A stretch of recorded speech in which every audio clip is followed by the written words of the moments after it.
The transfer window hasn't even opened, but already one of the sagas of the summer looks concluded: the future of Jude Bellingham. Amid an unlikely Bundesliga title charge with Borussia Dortmund, it's been reported that the English sensation is on the brink of a blockbuster move to Real Madrid for a fee that could soar over €120 million once negotiations are concluded. The capture of Bellingham would be a major win for Los Blancos, given he is also wanted by Manchester City. If the move happens, the 19-year-old will join Eduardo Camavinga, Aurelien, Tchouameni and Federico Valverde as part of a new-look midfield destined to replace the Modric and Kroos collaboration that has dominated European football for so long. It's not only in the midfield where Los Merengues have future-proofed. The squad is brimming with elite young talent, ensuring the club's insatiable appetite for silverware will rumble on for another decade at least. But what's interesting about the new Real Madrid is the lack of superstar additions joining in their prime that has defined their success for so long. Instead, the Spanish giants have made a deliberate shift towards youth to build the side going forward.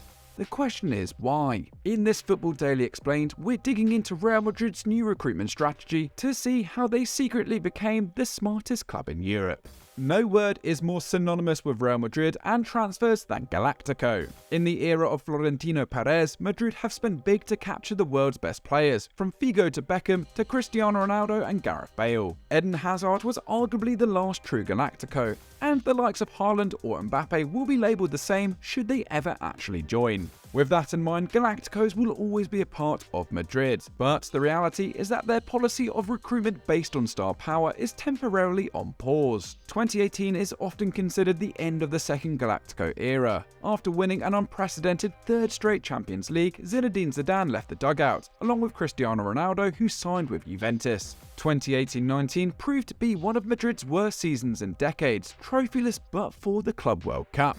For a fan base so used to silverware, this was alarming. However, the club's business in the summer suggested a new approach was in place that needed time to bear fruit. The unheralded teenage keeper Ondrej Lunin was signed out of Ukraine for €8.5 million. He was joined by the Spanish under-21 star Alvaro Odriozola, Mariano Diaz, Thibaut Courtois and an 18-year-old Vinicius Jr., signed for nearly €50 million from Flamengo in Brazil. Real Madrid was undergoing a youthful revolution. The following year saw more of the same. A monstrous €355 million was spent on exciting prospects like Eder Militao, Rodrigo, Luka Jovic and Ferland Mendy, coupled with the arrival of Hazard. Since then, they have continued to recruit smartly, from the elite free signings of Alaba and Rudiger in defence to the €110 million investment in the French starlets Camavinga and Tchouameni. Real Madrid's focus on youth has been so explicit. The Football Observatory revealed that they currently have the lowest average age of player recruitment in Europe's Big Five leagues at 22.87 years, ahead of Borussia Mönchengladbach and Borussia Dortmund. At 19, Bellingham will drive that down further, as will the Brazilian sensation Endrick when he joins in 2024 aged 18. He reportedly cost €60 million in what Palmeiras president Leila Pereira labelled the biggest negotiation in the history of Brazilian football. Madrid now has the 8th youngest average squad in La Liga at 27.4 years, though this figure is bloated by elder statesmen like Modric, Benzema and Kroos. Given they are all approaching the end of their careers, it won't be long before the club's youthful contingent takes centre stage. So why have Real Madrid decided to ditch the Galactico policy? After all, it was hugely successful, on and off the pitch. Nothing is more profitable than recruiting a superstar, declared Perez in 2002, and he was right. In 1999-2000, not a single home game at the Bernabeu sold out. The following season, with Luis Figo in their ranks, 18 of 19 games hit full capacity. Perez milked plenty more cash out of his Galacticos too. In 2004, he sealed a lucrative new shirt sponsorship deal with the mobile provider Siemens and ensured any new arrival signed over their image rights to the club. Coupled with their success under Vicente del Bosque in the early years of the Galacticos, and Madrid looked unstoppable. Their ability to snatch Cristiano Ronaldo away from Manchester United in 2009 underlined that reality. Even today, there are few clubs, if any, that can match Real Madrid for prestige or appeal. According to the Deloitte Money League, the 14 times European champions still has the second highest annual revenue stream of any club. Ahead of them are Manchester City. and this is significant as the Sky Blues represent the new threat to the traditional power structures in the game. Petrodollar or state-backed clubs such as City, PSG and now Newcastle are increasingly capable of challenging the member-owned Los Blancos for players and have inflated valuations by paying out extortionate fees. Perez acknowledged as much in 2018, describing the market as complicated and irrational, adding the club needed to adapt. Real Madrid would intensely reinforce the process of looking for talented young players. We put high confidence in the young talent who will one day be the best players in the world.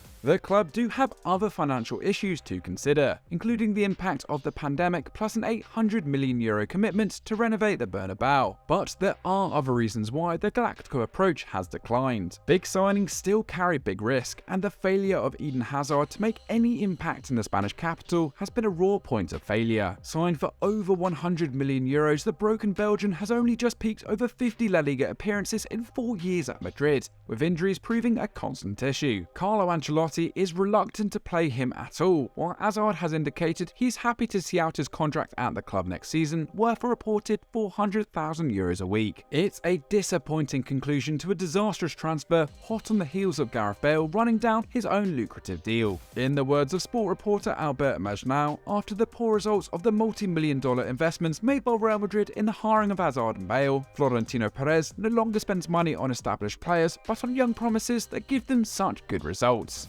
The change in transfer strategy has clearly been driven by necessity rather than ingenuity, and there is nothing particularly novel about scouting youth. Yet, what is remarkable is just how successful Real Madrid has been, not just unearthing future stars, but convincing them to join amid growing competition. Though Perez and his right-hand man Jose Angel Sanchez deserve praise, credit must go to Uni Calafat, the club's chief scout. At Madrid since 2014, Calafat was behind the discovery of Rodrigo, Vinicius Jr., Fede Valverde, and now Endrick. He is known above all else for the relationship he builds with players and their families, constantly globe-trotting to meet potential signings to build rapport. Calafat's influence was vital to beating Chelsea and PSG to Endrick, while Vinicius Jr. has admitted choosing Los Blancos thanks to the 50-year-old's actions and his personal approach. As a Brazilian-born Spaniard, he speaks perfect Portuguese and often champions the character and traits of players from the continent of his birth. For example, in 2019, Madrid were choosing between Eder Militao or Matthias de Ligt. Calafat wanted Militao, but the Dutchman's bigger profile was deemed more suitable. Yet, as per ESPN, the humility and hard-working attitude displayed by Vinicius and Rodrigo, combined with the examples of senior players Casemiro and Marcelo, helped make Calafat's case. Wages also play a big factor. Young players in South America earn dramatically less than their equivalents in Europe, so can be signed to cheaper initial deals. Just take Vinny Jr., who started on a modest €100,000 per week before his recent bumper pay rise. It also helps explain why France has been targeted too, the origin of Tchouameni, Mondi and Camavinga. According to FBref, aside from PSG, there's only 4 sides from Ligue 1 that feature in Europe's top 50 clubs for annual wages, starting at Marseille at 28th to Nice at 48th. Coupled with the fact France consistently produces some of the best footballing talent, targeting Ligue 1's brightest prospects makes perfect sporting and financial sense. Madrid and Calafat don't always get it right. Millions have been wasted on prospects like Luka Jovic or Reinier Jesus. But as the team's continued growth demonstrates, the revamp to their recruitment strategy has secretly been a huge success. Despite the emerging threats to their domination, they're still winning on the pitch and capable of signing the biggest stars in the game for now and for the future. Jude Bellingham might just be the next big star in Madrid's illustrious history. So that was our explained on whether or not Real Madrid are secretly the smartest club in Europe. But what do you think? Let us know in the comments down below. Madrid fans, we want to hear from you. If you enjoyed this video, smash the like button and subscribe to Football Daily if you haven't already, so you never miss any of our content. We'll see you next time. Bye bye.